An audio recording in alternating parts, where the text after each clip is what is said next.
Biza icala elilandelayo. Oh, ku case number 792661 Mr. and Mrs. Tambo. Ngize kule nkantolo ngoba inkosikazi yami inenkinga yokuthi mina ngiphekele umakhelwane wethu Lerato. Ngize la ngoba I'm going to sue my husband ngoba uhamba phekela abantu besifazane ukudla kwasebusuku and mina ke angizwani nalo duty. Inkinga yami ukuthi yena makahamba emsebenzini uqokola nje re athi ema meeting. Cela utshela inkantolo amagama akhe aphelele. Petros Tambo. Pete or Pet? Petros Tambo. Petros Tambo. Cela ubize kahle Your-Honor njengoba ngilibiza. Petros Tambo. Ngicela ungispelela. P-I-T-R-O-S. Petros Tambo. Thank you. Cela amagama akhe aphelele. Uhlengiwe Tambo. Nihlobene kanjani? She's my wife, Your Honor. He's my husband. Ngabe sizengane enkantolo? Mina ngize la ukuzomsuka ngoba uhamba uphekela neighbour wami ukudla kwasemini nasebusuku. Usho ukupheka, usho ukuthi uyabapheka noma wenzela isikhathi. Uphekela uneighbour wami ukudla ebhodweni uyapheka amhambisele. Ikephi inkinga mengabe ukuthi uphisana ngokudla? Cha. She's 26, she's single. Ngicela ungi-explainele ukuthi kwenzekani. Lento le kahle kahle oniqale umfazi wami aphumile ngimphekela ukudla and then mangithi ngiyabheka next door ineighbor yami ibibhizi nje ishaya iwashini so ngayicela mina ukuthi ngicela ukuthi ize izongithestela ukudla ngibona ukuthi umfazi wami uzokuthanda makabuya emsebenzini. So wawuphekela unkosikazi wakho? Unkosikazi wami osebenza kanzima. Wasutastisa umakhelwane? Yebo. Umakhelwane wathanda? Kakhulu. Wasuphinde uyamtastisa? Yebo. Waphinde wathanda? Yebo. Ngetheze afternoon ngiyengafika from work ngoba bengikhohle ifile lasemsebenzini. Mangifika ke bekunesikhaftini esibhalwe igama laka girl. Girl, igama lakho neighbor. Ugirl sisha amagama. Yebo. Ukhuluma nami anisekho ekamereni senkantolo. Igama uLerato igama lakhe ngithi or mhlambe khona elinye laziyo. Lerato means love. Bye lady. Iyangichaza lento. Indlela enzeka ngayo. Uklete wami lo umuntu nje onomoya omuhle ophanayo.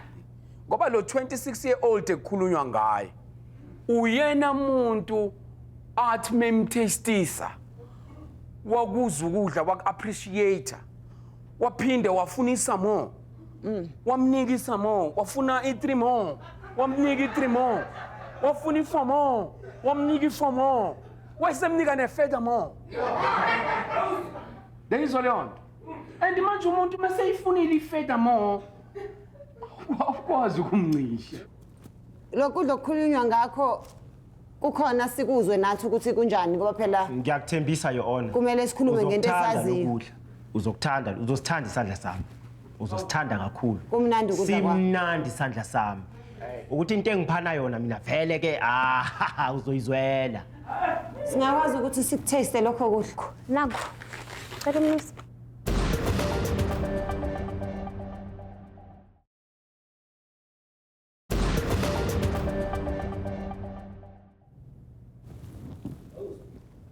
Oh, my lady.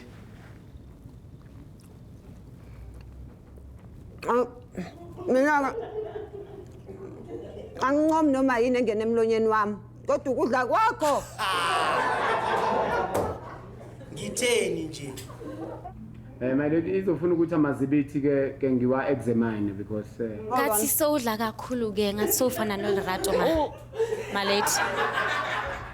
I make the rules. It's my court. Uphekela uLerato kuphela noma khona abanye abaphekela emphakathini? Masimbuze. Ukuthi inkinga Your-Honor umuntu engimtesti ukudla uLerato yedwa. Wabathastisa nasebekhulile emphakathini bazokuthanda. Mnandi into yakho. Ngiyabonga kakhulu Your-Honor.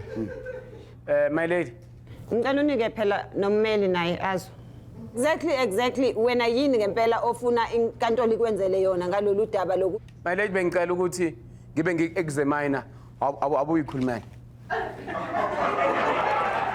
Abuyikhulumela mfana. So inkinga yangempela ikephi if umyeni wakho epha abanye abantu basemphakathini? Don't you believe in charity? Mina ngihlushwa ukuthi sishadile, she's 26 again, she's single, akunandoda. Akhona amanye amaneighbor, next door neighbor abanye akabazamisanga. ULerato nje uye nje wayawa. If uLerato unenkinga yokuthi mncane kunawe, kushuthi awukholelwe eBhayibhelini ngoba lithi iBhayibheli dedelani abantwana baze kimi. Kushuthi umyeni wakho uthi dedelani abantwana badle kimi. Akhona uzongikhulumela. Ngicela uqedela la. Uzoyikhulumela ngoba uyayikhulumela uNolerato. Your Honor, inkinga yami ukuthi umfazi wami ngimthanda kakhulu. Angiboni ukuthi ngagwetshwa for ukuthi ngipha abantu or noma ngithestise abantu ukudla. Usamupha kodwa umfazi wakho? Kakhulu. Manje wena nkosikazi yini ekudinayo uma ubaba epha abanye abantu ekubeni nawe sakupha? Because if wena busulamba endlini mhlambe I would understand. Angizwani nama-crowd. Ngi-understand i-crowd ukuthi ngenaphi because wena uthi uma ungekho Makathestise mina ukudla. uthi wena uma ungekho usemsebenzini uphekela uLerato. Uke amlethe uLerato endlini ukhona nawe athi Lerato woza na uzodla nonkosikazi zami kanye. Akakwenzi lokho. My lady, sengikudlile lokudla. Umlandi kakhulu. Unesandla uclient wami. Nansi into engayisho. Njobe nesandla uclient wami. Kushuthi umuntu ophanayo Kakhulu. Yabona umuntu ophanayo njengaye. Umuntu ngisho ngathi ufuna uwoyela. Akunika uwoyela ngakafane noSada amanqabe nowoyela. And manje my lady ngifuna uyibhekisise lento. Akakamnika usamnika ukudla nje kuphela akakamnika uwoyela. Umakhelwane. Usamnika nje ukudla kuphela. Basadla. What sort of food umkhonyana wakho akuphekela uLerato? Ngicela ungitshele in detail. Sausage, Vienna, whatever it is. Umphekela izinto ezimnandi amagome, amabheka lawa mnandi. I'm even calling it amagome because angikudli mina ngidla amasolanka. Kahle Your Honor ukuthi ngikhuluma iqiniso uLerato udle kakhulu ama sausages. La a complain ngawo ukuthi yena akawadli. Uyawadla kakhulu. Uyaphika ukuthi uyalazi sausage lomyeni wakho uthi njani? Uvuka ngesausage. Udla sausage eksena avuka. Athi ahamba emsebenzini adla sausage. Athi uyabuya ngimhlohle ngesausage. Angathi akalazi sausage. Uyalazi sausage. Uneminute lokugcina lokuthi ungichazele ukuthi ngempela what are you expecting to get out of le claim yakho? Njengoba basho ngeSuthu bare usikathe baphendi. So angifuni uLerato. Isuthu se-KZN la. Mina ngithi ke angifuni aphekele abanye abantu besifazane ngaphandle kwami nezingane esizoba nazo in the future. So wena ufuna nje ukuthi ukudla kwakhe kube okwakho kuphela? Phela. Ngobani? Nami khona nje into engizoyicela kuwe on. Yeah. Gcoka kahle kakhulu maka emsebenzini. Angithandi lento. Ngoba hleza ngitshela ukuthi unama meeting nabantu baseGhana, abantu baseNigeria. Angiphathi kahle lento. Angazi ukuthi meeting mayelana nani. Yamithwa kuma meeting. Ngisho ukuthi so uyohlangana nabo. So bengicela ukuthi ayigcine leyo nto, ayigcine endlini. Aqoke kahle endlini kuphela. Yebo. Meye ma meetingini? Ayigqokele nje. Uyazi ukuthi i-tendency akashintsha i-tendency yakhe unkosikazi. Ngoba unkosikazi unokuthatha lamaphenti akase neimbobo. Wait, we are done with amapendi. Into zabe zenzeke ekamereni has nothing to do with the case. Please sit down. Yes. Kanti ke futhi into engayithandile ngalabantu ukuthi bakhulu kakhulu. Mhlambi into abamupha zona. Sidlule zami. Before ngithathe isinqumo, kunemibuzo emibili engiyibuza yona.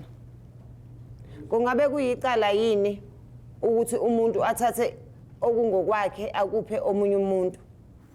Impendulo engiyitholayo ithi cha.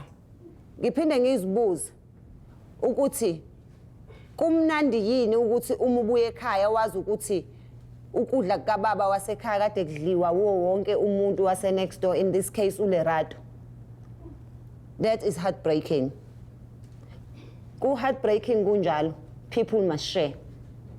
When it comes to your complaint, ngiyazibuza ukuthi is there a problem ukuthi umuntu wesifazane azikhethele ukuthi ugqoka ini uma eya kuphi nini ehamba noba?